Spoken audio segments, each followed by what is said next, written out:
Labour Party National Chairman planning to suspend Obi embattled treasurer speaks. The National Treasurer of the Labour Party, Mrs. Oluchi Opara, speaks to Ayola Olasupo about a 6-month suspension from the party and the corruption allegation against the party national chairman, Julius Abure, among other issues. Everybody knows it was not justified because they only did that to cover their ills from the public because allegations out there are clear and loud. Julius Abure should tell us that all the allegations of corruption leveled against him are false. He should just come out clearly and say that I've lied against him instead of trying to jump to a conclusion. But the good thing is I've also sued the Economic and Financial Crimes Commission so that they can investigate the account.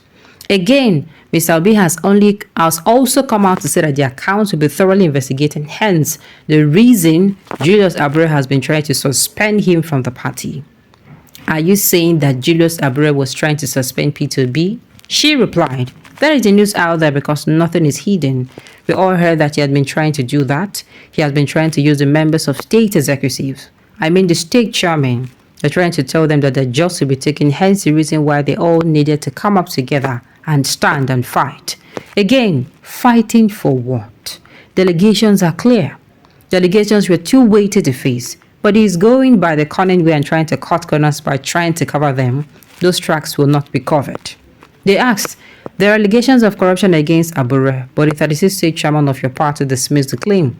Do you think the chairman were only trying to protect him, or what are your thoughts about this? She replied, since they know what I do not know, the matter is before the Federal High Court. When the time is right, they'll be called to tell me what they know that I do not know because I see no reason.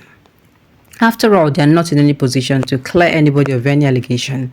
The allegation is based on forgery, and I am the only authority that can speak on this issue. But since they say he, Abure, did not steal and forge, that means they know what I do not know. So when the time is right, they will face the court to tell the court whether they know what I do not know. Being the national treasurer of the party, they asked, being the national treasurer of the party, does that mean that Abure sidelined you in the process of some of the party's financial activities?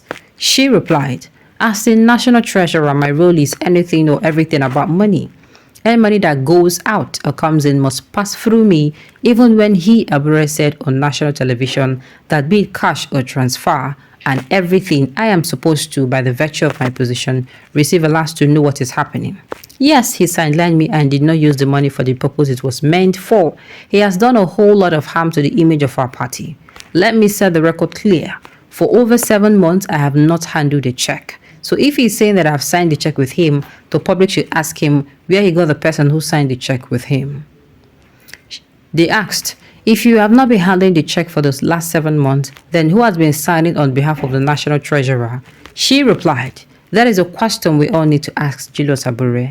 They asked, there are several reports that the suspension was because you challenged Abure to account for some money raised from the sale of nomination forms and fundraising in the build-up to the 2023 general elections. What are your thoughts about that? She replied, I am challenging him on account of everything that he was withdrawn from the party's account.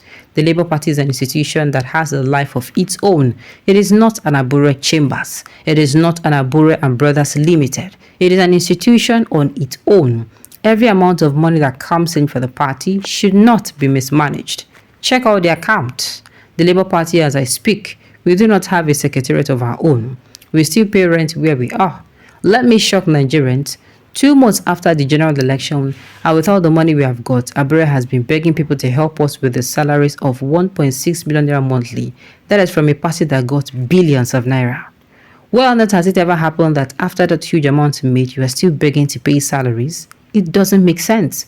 I want to state also that during the off-cycle elections in Imo, Kogi and Bayelsa states, P2B appealed that if he wanted to set our records clear and stand out as a political party with a lot of integrity, we should come down on our nomination forms. We all agree to give back their 10 billion naira to people who acquired the form.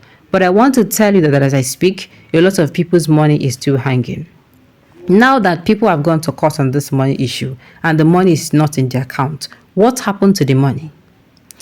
They asked, you also claim that Abure did not remit the donations received from Nigerians in the diaspora during P2B's campaign tour in the United States. What evidence do you have to back up your claim? She replied, when he was set to leave the country, he printed a banner saying he was going on a US tour to raise money for the party. I also went online and I saw those things. They asked who printed the banner, was it Abure or P2B? I am talking about Abure and not P2B, she replied. Abure printed some flyers, not banners, talking about his US tour to raise money for the party. I also went online and saw the website where they were doing the ticketing. Some people paid $2,000, $1,005, $500, $550, $100, and $75 for seats. Just convert it to Naira, you will know how much I'm talking about. On his return, I asked him, can we know how much you raised in the name of the party? He has not responded to it. And I'm reliably informed from one of those at the diaspora that he helped him with the money that has been mismanaged. What other steps did you take after Abure, allegedly refused to give an account of the money Abure, raised during the tour when you confronted him? They asked. She replied, we have been meeting on all issues regarding finances. On several occasions, Mr. P2B was on the ground to meet us and asked Abure to do the needful to open up the book of records so that we should start from there. But because he's a respecter of nobody, he feels he's the owner of the Labour Party and that nothing can come out of it. Let Abure come out and say he has not been using a third-party account to take money from the party. They asked, does that mean that other members of the National Working Committee of the party are aware of the situation at hand? She replied, yes, they are aware of the situation at hand. Maybe it is because Abure has told them that he is the only one who can bring them back to the NWC. So they will all keep quiet. But I asked again, of what use will their coming back to the NWC be if they cannot make use of this opportunity to speak the truth and lead by example? Why are they trying to cover the corruption that has eaten deep under them? They asked, how will you react to the speculation raised by some of your party members that we were being a mold being used by dissidents in the party? She replied, they are quick at disseminating false information. What do you expect of a person who Abure handpicked? Talking about Obiora Ifo, who was brought into the party because he was Abure's aide and not even a top member of the Labour Party. He was handpicked to do that. How would they say that one is a mole? They always say this is to inform Nigerians whenever one is digging up the truth. The facts are there for them to handle. Many of them are just trying to shift the attention of the public. And that is why we are come out to call me a mole. How can you call someone a mole and the person has not handled the check for the 7 past months? I was there for the past 10 years and I wasn't a mole, but because we are trying to follow the footsteps of P2B, who preaches accountability, integrity, and transparency, now one is called the mole. No, that the mole is deceiving Nigeria.